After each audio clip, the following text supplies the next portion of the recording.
we don't have national targets, absolute national targets. We have targets in Ontario. We're also, they're not mandatory, and we basically stated we're going to miss them. So, that's the first step. But having said that, it would be extremely interesting to see it tried with some kind of voluntary test here in our economy to have the data to show how it can work, because I think that would be a really worthwhile exercise, and then something down the line that will point to you and say, yes, see, you can, get by with less, and you can be rewarded for a lower energy intensive lifestyle. Those are some of the ideas that come top of mind. One thing I'd say about rationing as a concept is that it has a bad name, if you like. But I think one thing that's really important to understand about rationing is that it's never the cause of shortage, it's always a response to the shortage. So if you're in a situation where you have an abundance of oil, for example, if you introduce a rationing scheme for oil in a situation where you have abundance, then everyone gets an entitlement, which is more than they need, then there's no imposition at all. So there's actually the possibility of introducing it before it's required, if you like, in a way that would be extremely easy for people, because it's not imposing limits, but then it's there, and it's something that people understand, should it be more critical later on. True, and that's, as I say, that's a feasible thing in our society. The reality is, of course, right now we are still rich, and we are still rich, and our price of energy is still low. The consequences of climate change are real, and the processes are real and ongoing. But day to day, people see that we're shocked if our gasoline's over $1.30 a liter, which is way less than a pound a liter. I forgot what your pound is these days. Nothing like European prices. So we're basking in that. So to introduce this kind of process now would be difficult in Canada, or certainly in Ontario.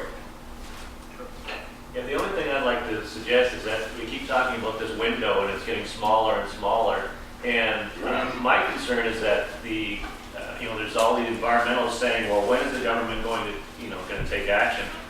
My side of it is like, well, the government is going to take action because we're not suicidal. The question is when. And are we going to have options available to us?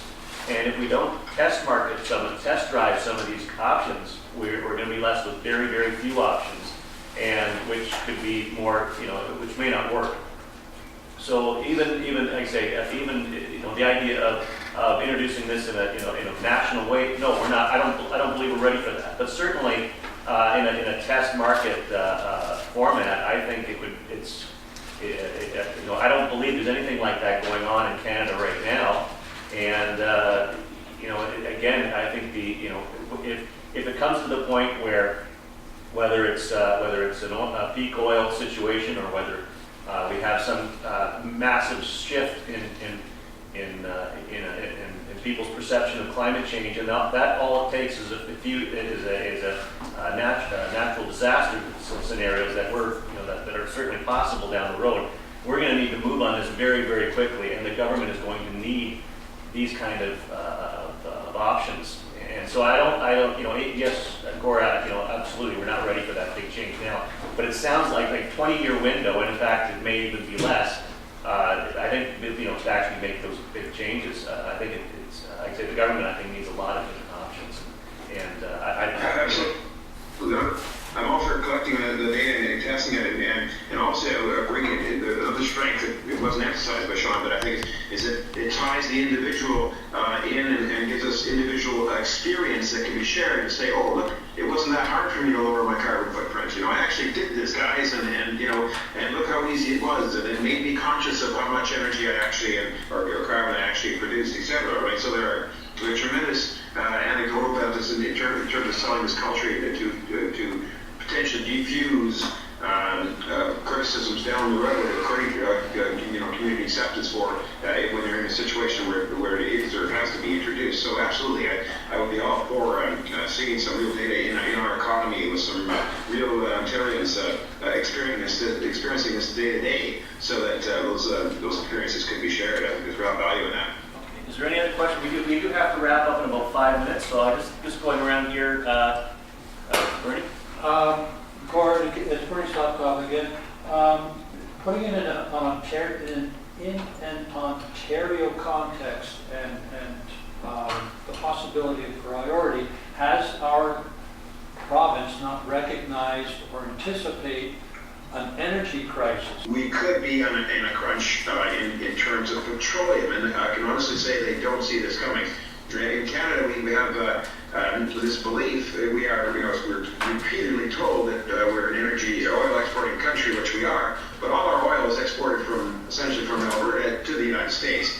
And we import oil from the same markets that Britain does, the North Sea and sometimes Venezuela, sometimes Africa, and to some degree the Middle East. We in Eastern Canada are just like Europe, just like Britain. We're oil importers. And so we're actually vulnerable to world spikes in price of oil in a tremendous way. And I regret to say that thinking does not influence government planning in Ontario. I've never seen that. I've talked about it. I've never seen any reference or any recognition of that. We still have it in our sense, in our mind, we have lots of oil. Well, Alberta has lots of oil, but we don't. So, that's where an energy crisis is apt to come from. And no, we're not thinking about it. Well, with that, I'd like to thank you both for today, and I'm hoping we'll be able to keep in contact over the next few weeks and months. And I really appreciate you coming out and being available today. Okay, great. Yeah, been good. Thank you for your try. Thanks a lot. Okay, guys.